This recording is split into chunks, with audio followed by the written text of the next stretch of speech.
we are honored to congratulate for winning a Dazzling Award, sir. Thank you so much. So tell about you and your profession. Hi, first of all, நான் எல்லாருக்கும் high சொல்லிக்கிறேன். என் பேர் வந்து சூர்யா. ஆக்சுவலாக என்னோட original name வந்து புருஷோத்தமன். எல்லோரும் சூர்யான்னு கூப்பிடுவாங்க.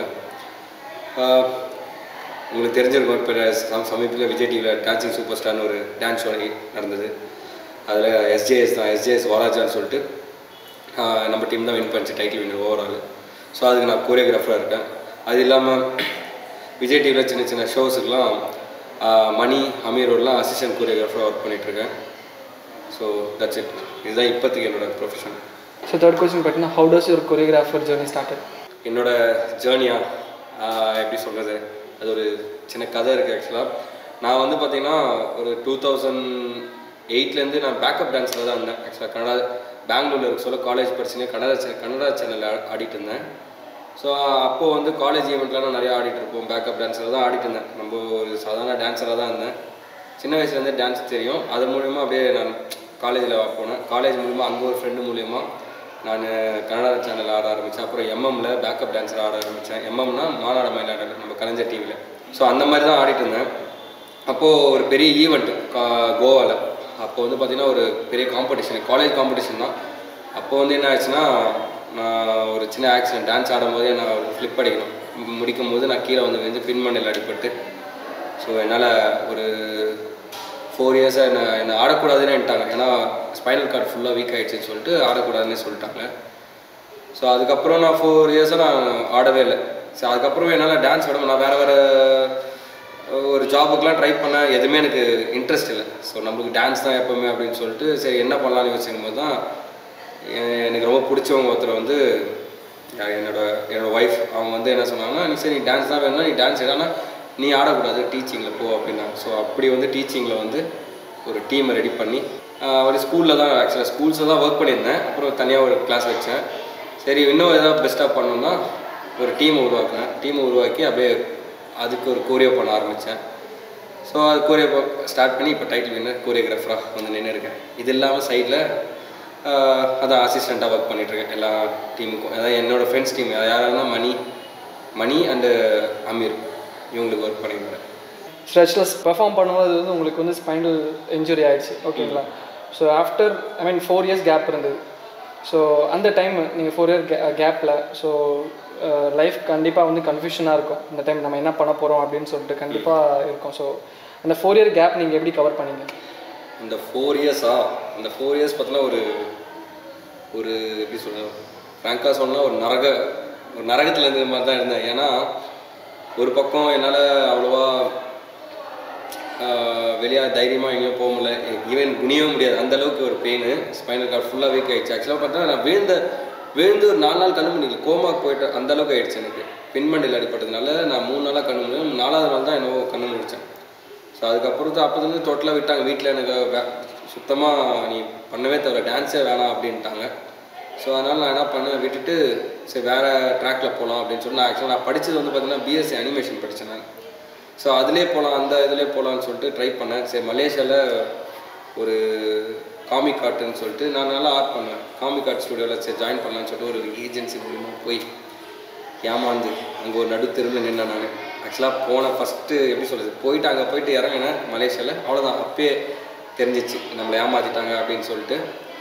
ஸோ அங்கே ஒரு ரொம்ப கஷ்டமான லைஃப் அங்கே. அது எப்படி சொல்லணும்னா, ஒரு பிச்செல்லாம் எடுத்துருக்குன்னு வச்சுங்களேன். அவ்வளோ கஷ்டப்பட்டு அப்புறம் அங்கே என்ன ஒரு பேரண்ட் வந்து என்னை தத்தெடுத்தாங்க. நான் கடைக்கடையாக போயிட்டு வேலை தேடுறப்போ அங்கே ஒருத்தர் பார்த்தோன்னே நம்ம அவங்கள பார்த்தோன்னா ஒரு மதர் ஃபீல் நம்மளுக்கு வரும். அது கண்டிப்பாக அந்த சுச்சுவேஷன் தான் எல்லாருக்குமே தெரியும் நான் சொல்கிறது.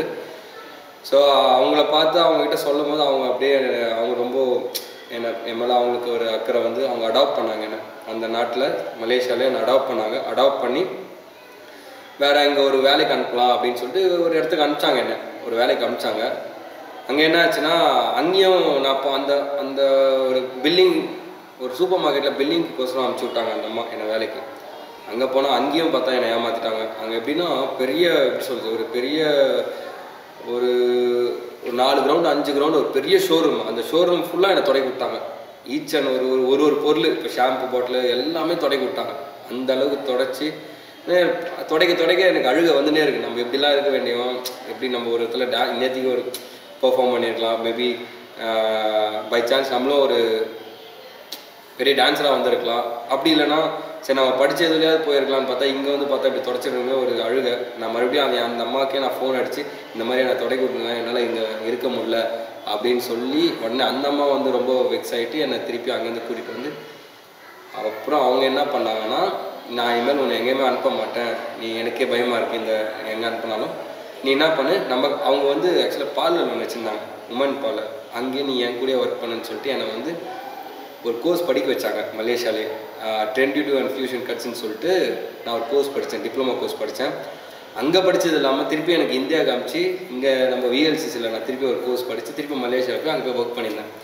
இந்த 4 வருஷம் கேப்பில் இதுதான் நடந்தது. அங்கே முடிச்சு திருப்பியும் சடனாக எங்கள் அப்பாவுக்கு வந்து அவர் கொஞ்சம் சிக்காயிட்டார். ஸோ உடனே கால் வந்ததுனால நான் இங்கே வந்து அப்படியே அப்பா கூடயே இருந்து இப்போ இன்கம் இல்லாததுனால நான் இங்கே ஸ்டார்ட் பண்ண ஆரம்பித்தேன். அதுக்கப்புறம் தான் என் ஒய்ஃப்னா அப்போது லவ்வரு, அவங்க என்ன சொன்னாங்க, சரிவா நீ எதனா உங்களுக்கு பிடிச்ச மாதிரியே பண்ணுறேன்னு சொல்லிட்டு தான் அவங்க ஸ்டார்ட் பண்ண வச்சாங்க. அவங்க அப்போவே கல்யாணத்துக்கு முன்னாடியே அவங்க வந்து சிடிஎஸ்ல ஒர்க் பண்ணிகிட்ருக்காங்க. அவங்க பர்சனலாக லோன் எடுத்து கொடுத்து ஒரு டான்ஸ் கிளாஸ் அவங்க எனக்கு ஓப்பன் பண்ண வச்சு கொடுத்தது தான். அப்படி தான் ஸ்டார்ட் ஆச்சு. அது இன்பிட்வீனில் இவ்வளோ கஷ்டங்கள். Sir, how much support you got from your family at initial stages? அதான் நான் ஆக்சுவலாக சொல்லிட்டேனே, ஆக்சுவலாக அந்த என்னோட கஷ்ட காலத்தில் அவங்க ஆக்சுவலாக டான்ஸ் ஃபஸ்ட்டு ஆடினுமோ அவங்க ஏன்னா நான் சின்ன வயசுலேருந்தே என் பையன் ஆடுறேன் எங்கள் அம்மா அப்பாலாம் சொல்லுவாங்க. ஸ்கூல்ஸில் ஆடும்போதெல்லாம் அவ்வளோ சந்தோஷப்படுவாங்க. ஸ்கூல்ஸ்லேயே பார்த்தீங்கன்னா ஒரு ஆனுவல் டேலலாம் பார்த்தீங்கன்னா ஒரு பர்ஃபார்மன்ஸ் தான் எல்லாருமே பண்ணுவாங்க. ஆனால் நான் அப்படி கிடையாது. என் வீட்டில் சண்டை போட்டு நான் வந்து 3 பர்ஃபார்மன்ஸு 4 பர்ஃபார்மன்ஸ்லாம் ஆடிருக்கேன் ஆனுவல் டேல, ஸ்கூல் ஆனுவல் டே. அதேமாதிரி ஸ்கூல்ஸ்லேயே எனக்கு நல்லா சப்போர்ட் பண்ணுவாங்க. சூர்யா நல்லா ஆடுறான், அவனை ஆடுவாங்க, எத்தனை நாள் ஆடுவாங்க அப்படின்வாங்க. ஆனால் ஃபீஸ் மட்டும் கலெக்ட் பண்ணிங்க அப்படின்வாங்க. அந்த மாதிரி தான் இருந்துச்சு. ஆனால் நான் எங்கள் வீட்டில் போயிட்டு சண்டை போட்டு என்னை ஆடுவேன்னு சொன்னால் அதே மாதிரி எங்கள் வீட்லேயும் அப்போ செலவு பண்ணாங்க. ஆரம்பத்தில் நல்லா செலவு பண்ணி எல்லாமே பண்ணிட்டு வந்தாங்க. ஆனால் நான் ப்ராப்பராக எங்கேயுமே டான்ஸ் கிளாஸ்லாம் போனது கிடையாது. எல்லாமே பார்த்து தான் கற்றுக்கிறது. ப்ராப்பராக இன்னி வரையும் நான் எனக்குன்னு ஒரு குரு யாருமே கிடையாது. எல்லாமே அங்கங்கே கொஞ்சம் அப்பப்போ போய் கற்றுக்கிட்டேன். ஒர்க் ஷாப் அட்டன் பண்ணுறேன், அந்த மாதிரி தான் கற்றுக்கினே தவிர ப்ராப்பராக எனக்குன்னு ஒரு டான்ஸ் மாஸ்டர் யாருமே கிடையாது. Sir, why is the name jazz and reason behind it? ஆக்சுவலாக ஜாஸ்ன்னு பார்த்தீங்கன்னா அது ஒரு பார்ட் ஆஃப் மியூசிக். அந்த அமெரிக்காவில் கருப்பின மக்கள் இருக்காங்களே அவங்களோட இசைக்கூத்து தான் ஜாஸ்ன்னு சொல்லுவாங்க. சரி, அது இது வரையும் யாரும் வச்சிருக்க மாட்டாங்க ஜாஸ் ஸ்டூடியோன்னு. ஜாஸ்ன்னு ஒரு டான்ஸே இருக்குது ஆக்சுவலாக. ஆனால் அதெல்லாம் இன்னும் நம்ம தமிழ்நாடு சைட்லாம் அவ்வளோ இன்னும் வரல. இதே பெங்களூர் சைடில் அந்த பக்கம்லாம் பார்த்தீங்கன்னா ஜாஸ்லாம் செம்ம ஃபேமஸ். ஸோ இந்த சைடில் யாரும் இல்லை, சரி அதனால் யூனிக்காக வைக்கணும்னு சொல்லிட்டு ஜாஸ் ஸ்டூடியோ வச்சுருக்கோம். So what skills have you learned as a dancer that makes you a good choreographer? எப்போவுமே ஸ்டார்டிங்கும் எண்டிங்கும் தான் மெயின். இதுதான் நான் டான்ஸ் ஆடும்போது கற்றுக்கிட்டேன். எனக்கு கற்றுக் கொடுத்தவங்ககிட்டே கற்றுக்கிட்டேன். ஆக்சுவலாக நான் அசிஸ்டண்ட்டாக ஒர்க் பண்ணவங்ககிட்டையும் அதுதான் கற்றுக்கிட்டேன். நான் மோஸ்ட்டாக நிறைய டான்ஸ் வீடியோஸ் பார்த்தோன்னா மெயினாக அதுதான் நான் நோட் பண்ணுவேன். மற்றவங்க எப்படின்னு எனக்கு தெரியல, நான் அப்படி நோட் பண்ணி தான் கொண்டு வருவேன். அது இல்லாமல் இன்பிட்வீனில் எதனா ஒரு யூனிக்காக பண்ணுவேன். அதுதான் என்னோட ஸ்டைலும் கொரியோகிராஃபர். சார், கேர்ள்ஸ் டீம் வச்சு இவ்வளோ பெரிய சக்ஸஸ் கொடுத்துருக்கீங்க. ஸோ எப்படி ட்ரெயின் பண்ணீங்க, அவங்கள பற்றி சொல்லுங்கள். எப்படி ட்ரெயின் பண்ணேன்னா, ஃபஸ்ட்டு நான் ட்ரெயின் பண்ணது அது அப்புறமா இருந்தாலுமே ஆக்சுவலாக இந்த டீமை கண்டுபிடிச்சி ஒன்றா சேர்க்கறது ரொம்ப கஷ்டமாக இருந்துச்சு. ஆக்சுவலாக எப்படின்னா, நான் ஃபஸ்ட்டு ஐடியாவே இல்லை ஆக்சுவலாக இந்த மாதிரி ஒரு டீமை ரெடி பண்ணலான்னு. சடனாக என் ஒய்ஃபும் அப்புறம் இந்த ஜாஸ் ஸ்டுடியோ எம்டி இருக்கார், அவர் பேர் மிஸ்டர் கமலராகவன். அவரும் நீ ஏன் இப்படியே அசிஸ்டண்ட்டாகவே அதுக்கப்புறம் இந்த ஸ்கூல்ஸில் இப்படியே பண்ணிகிட்ருக்க, நீ ஒரு டீம் உருவாக்க அப்படின்னாரு. ஓகே பண்ணுறேன் சார் அப்படின்னு சொல்லிட்டு, சரி நம்மளுக்கு ஆல்ரெடி நான் அசிஸ்டண்ட்டாக ஒர்க் பண்ணியிருக்கலாம் விஜய் டிவியில். இது இல்லாமல் லாஸ்ட் சீசன் கிங்ஸ் ஆஃப் டான்ஸில் அமீர் கூட ஒர்க் பண்ணியிருந்தேன். ஸோ அமீரோட டீம் பார்த்தீங்கன்னா season 1 Kings of Dance season 1 title winner, season 2 பார்த்தீங்கன்னா ரன்னர் அப்பு. ஸோ அவங்க கூட ஒர்க் பண்ண எக்ஸ்பீரியன்ஸ் இருந்துச்சு. அதோட ஜேர்னி எப்படி இருக்கும்னு எனக்கு நல்லாவே தெரியும். ஸோ நான் என்ன பண்ணேன், சரி நம்ம எல்லாரையும் வர மாதிரி எப்படியும் தமிழ்நாடு, கர்நாடகா, ஹைதராபாத் இங்கேருந்து எப்படியும் வரவங்கெல்லாம் பார்த்தீங்கன்னா வெஸ்டர்னு, ஃபோக்கு, ஹிப்ஹாப்பு இந்த மாதிரி கேட்டகரியில் தான் வருவாங்க. ஆனால் கிளாசிக்கல் கேட்டகரி யாரும் வந்ததில்லை. நான் பார்த்த வரையும் உங்களுக்கே தெரியும், யாரும் வந்திருக்க மாட்டாங்க. அப்படியே வந்திருந்தாலுமே யாருமே ஜெயிச்சதில் ஃபைனல்ஸ் வரையும் போனது கிடையாது. ஸோ எனக்கு ஒரு நம்பிக்கை இருந்தது, ஆல்ரெடி நாங்கள் எக்ஸ்பீரியன்ஸாக இருந்ததுனால சரி நம்ம கிளாசிக்கல் டீமை உருவாக்கலாம் அப்படின்னு சொல்லிட்டு தான் நம்ம வாலாஜாவில் பார்த்தீங்கன்னா வாலாஜா, ராணிப்பேட்டு, ஆற்காடில் இந்த டிஸ்ட்ரிக்டில் பார்த்தீங்கன்னா நிறையா டான்ஸ் கிளாஸ் இருக்குது. கிளாசிக்கல் நல்லா பெஸ்ட்டான கிளாஸ்லாம் நிறைய இடத்துல இருக்குது. ஸோ நம்ம அவங்கக்கிட்ட நம்ம போய் அப்ரோச் பண்ணி நம்ம ஒரு டீமை முக்கியமான பசங்களை மட்டும் கூப்பிட்டு ஒரு ஆடிஷன் மாதிரி வச்சு பண்ணலான்னு முடிவு பண்ணி ஸ்டார்ட் பண்ணேன். அதுக்கப்புறம் தான் நிறைய ப்ராப்ளம்ஸ் வந்துச்சு. அது எந்த மாதிரி ப்ராப்ளம்னா, இப்போ நான் ஒரு கிளாஸை போய் அப்ரோச் பண்ணுறேன்னு வச்சுங்களேன். அவங்க வந்து இந்த மாதிரி எனக்கு ஒரு 10 பேர் நான் வச்சு பண்ண போகிறேன், 11 பேர் வச்சு பண்ண போகிறேன், எனக்கு உங்கள் பசங்க பெஸ்ட்டு டான்ஸர் இருந்தால் கொடுங்க, நான் இந்த மாதிரி விஜய் டிவியில் போய் ஆட வைக்கிறேன், அவங்கள எப்படின்னா அவங்க பெஸ்ட்டாக ஆட வச்சு காட்டுறேன் அப்படின்னு சொன்னோடனே அவங்க என்ன பண்ணிட்டாங்க, சில டான்ஸ் கிளாஸ் 11 பேர் நான் அனுப்புகிறேன், ஆனால் என்னோட நேம் வரணும், இந்த மாதிரிலாம் அவங்க மாஸ்டர்ஸ்லாம் அந்த மாதிரிலாம் பேச ஆரம்பித்தாங்க. சில இதில் வந்து பார்த்திங்கன்னா என் பசங்க ஏன் உங்ககிட்ட அனுப்பணும், அது நாங்களே பண்ணுவோமே அப்படின்னாங்க.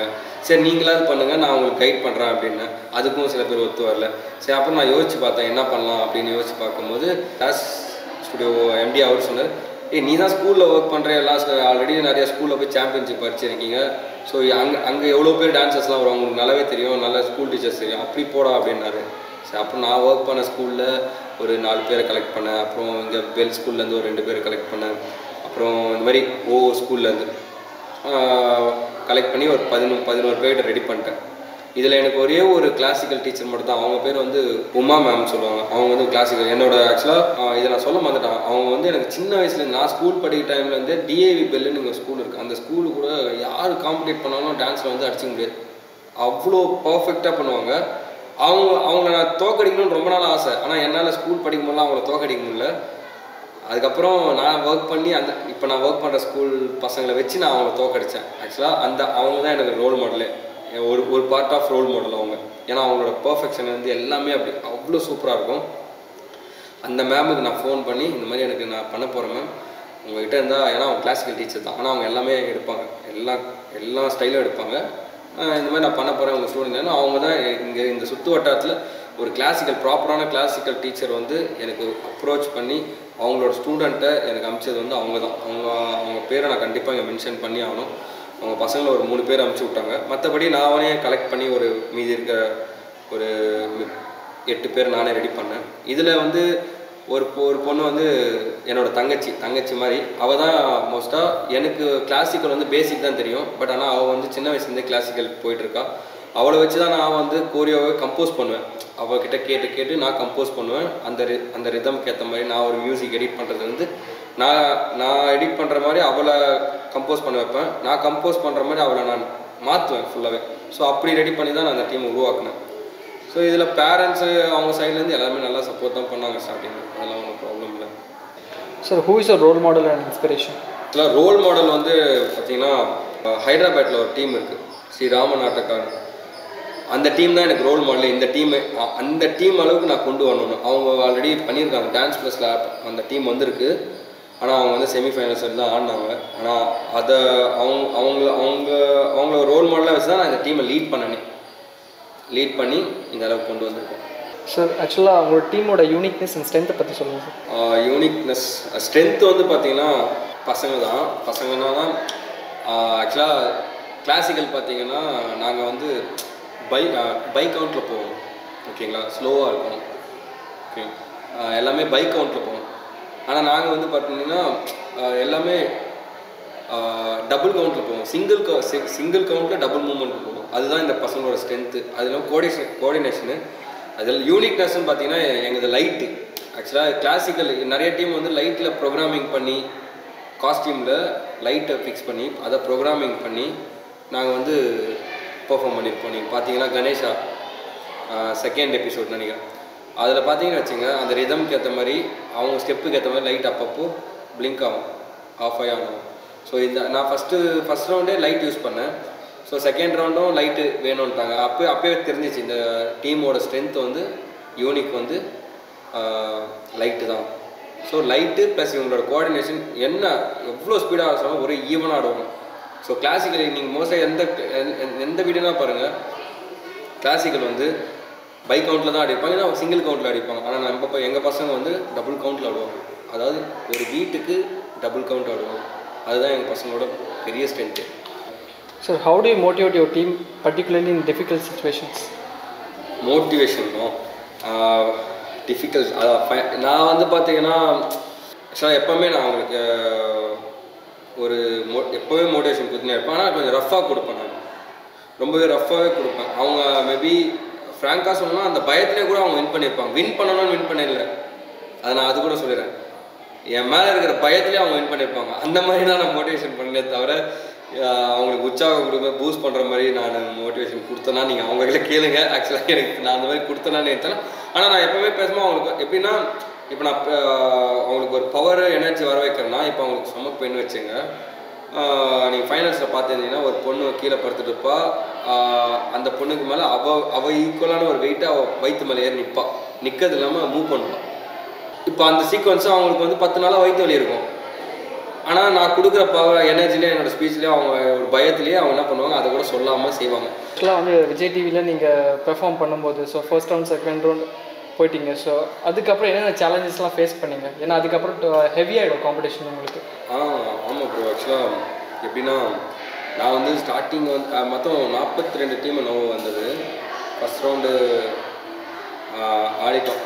ஃபஸ்ட் ரவுண்ட் எனக்கு கான்ஃபிடென்ட் இருந்துச்சு, நம்ம எப்படின்னா உள்ளே போயிடுவோம் செகண்ட் ரவுண்டுக்கு அப்படின்னு சொல்லிட்டு ஃபஸ்ட் ரவுண்டு வந்து லைட் ஃபிக்ஸ் பண்ணி போயிட்டேன். செகண்ட் ரவுண்டு போனோடனே பார்த்தா எல்லாருமே லைட் சீக்வன்ஸு எதிர்பார்த்துட்டாங்க.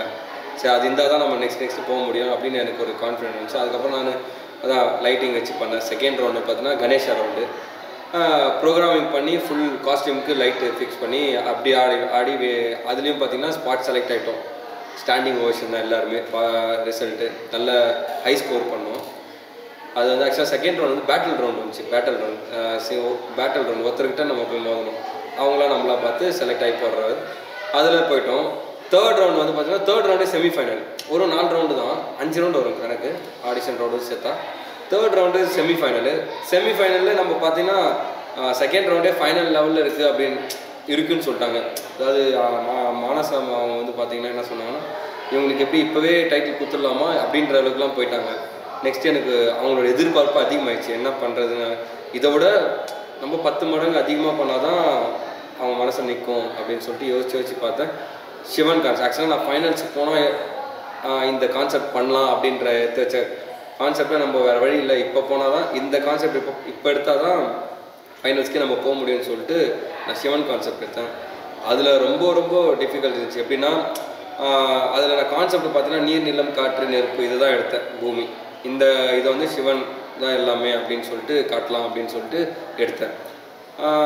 அதில் வந்து பார்த்தீங்கன்னா பசங்க ரொம்ப கஷ்டப்பட்டாங்க. ஏன்னா அந்த சிவன் காஸ்டியூம் பார்த்தீங்கன்னா ரொம்ப வெயிட்டு ப்ளஸ் லைட்டு போட்டால் இன்னும், ஏன்னா ஃபுல்லாக யூவி லைட் வந்து ஸ்டிச் பண்ணியிருப்பாங்க ஈச் அண்ட் எவ்ரி பார்டரில் எல்லா லைன்லையும். ப்ளஸ் வந்து அதோட ஒயரிங் எல்லாமே அதுவே ட்ரெஸ்ஸு காஸ்டியூம் வெயிட்டு. ப்ளஸ் வந்து கடைசியில் வந்து நீரை பற்றி கங்கை நீர், ஏன்னா சிவன் தலையிலேருந்து கங்கை நீர் வரும்ல, அதை காட்டலாம் அப்படின்னு சொல்லிட்டு அதுக்கு வேறு பசங்க ஆல்ரெடி வெயிட்டு. அந்த விக்கு சிவன் மாதிரி விக்கு, மேக்கப்பு, அந்த மேக்கப் பார்த்தீங்கன்னா 3D மேக்கப்பு சிவன் மாதிரி ப்ளூ கலரில். ஸோ ப்ளஸ் வந்து அந்த தண்ணி சீக்வன்ஸ் எப்படி காட்டலான்னு பார்த்தா அந்த தண்ணியும் நாங்கள் என்ன பண்ணோம், ப்ரோக்ராமிங் பண்ணி அந்த டைமுக்கு அந்த மோட்டரை ஆன் பண்ணி கரெக்டாக அந்த தண்ணி வெளியாக வர மாதிரி பண்ணோம், அந்த விக்குலேருந்து வெளியாக வர மாதிரி. ஸோ அப்படி பண்ணதில் பசங்க பின்னாடி ஒரு 1.5 லிட்டர் பாட்டில் ஃபுல்லாக தண்ணியை வச்சுன்னு ஆடினாங்க. ஃபஸ்ட்டு ஸ்டார்டிங்லேருந்து எண்டு வரையும் ஆடி இருப்பாங்க. நீங்கள் வேணால் பாருங்கள், அந்த தேர்டு செமிஃபைனல்ஸ் பார்த்தீங்கன்னா உங்களுக்கு தெரியும். அது ஃபுல்லாகவே அப்புறம் அந்த டைமுக்கு தண்ணி வரும். ப்ளஸ் அந்த டைமுக்கு நெருப்பு, அந்த சூளத்தில் நாங்கள் நெருப்பு வச்சுருக்கோம். அந்த டைமுக்கு எல்லா சூளத்துலேயும் நெருப்பு வரணும்.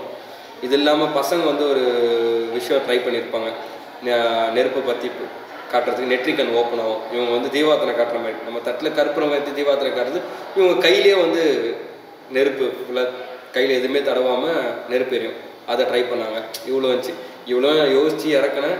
கரெக்டாக அதுக்கேற்ற மாதிரி எனக்கு நல்ல ரிசல்ட் வந்துச்சு.